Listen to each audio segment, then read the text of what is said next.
कारणं वन्दे पन्नगभूषणं मृगधरं वन्दे पशूनां पतिं वन्दे सूर्यशशाङ्कवलिनयनं वन्दे मुकुन्दप्रियं वन्दे भक्तजनाश्रयं च वरदं वन्दे शिवं शङ्करम् ॐ मृत्युञ्जयाय रुद्राय नीलकण्ठाय शम्भवे अमृतेशाय शर्वाय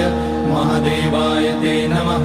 नमस्तेऽस्तु भगवन् विश्वेश्वराय महादेवाय त्र्यम्बकाय त्रिपुरान्तकाय त्रिकाग्निकालाय कालाग्निरुद्राय नीलकण्ठाय मृत्युञ्जयाय सर्वेश्वराय सदाशिवाय श्रीमान् महादेवाय नमः। ॐ नमः शम्भवाय च मयोभवाय च नमः शङ्कराय च मयस्कराय च नमः शिवाय च शिवतराय च ॐ त्र्यम्बकं यजामहे सुगन्धिं पुष्टिवर्धनम् उर्वारुकमिव बन्धनान् मृत्योर्मुक्ष्यमामृतात् नागेन्द्रहाराय त्रिलोचनाय भस्माकराय महेश्वराय नित्याय शुद्धाय दिगम्बराय तस्मै नकाराय नमः शिवाय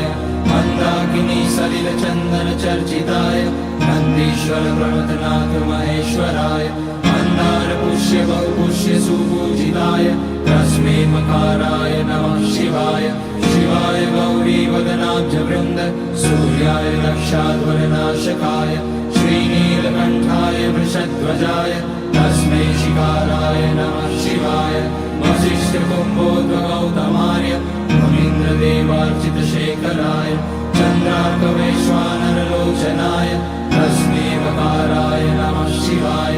यज्ञस्वरूपाय जटाधराय पिनाकहस्ताय सनातनाय दिव्याय देवाय दिगम्बराय तस्मै यकाराय नमः शिवाय पञ्चाक्षरमिदं पुण्यं यः पठेत शिवसन्निधौ शिवलोकमवाप्नोति शिवेन सह मोदते।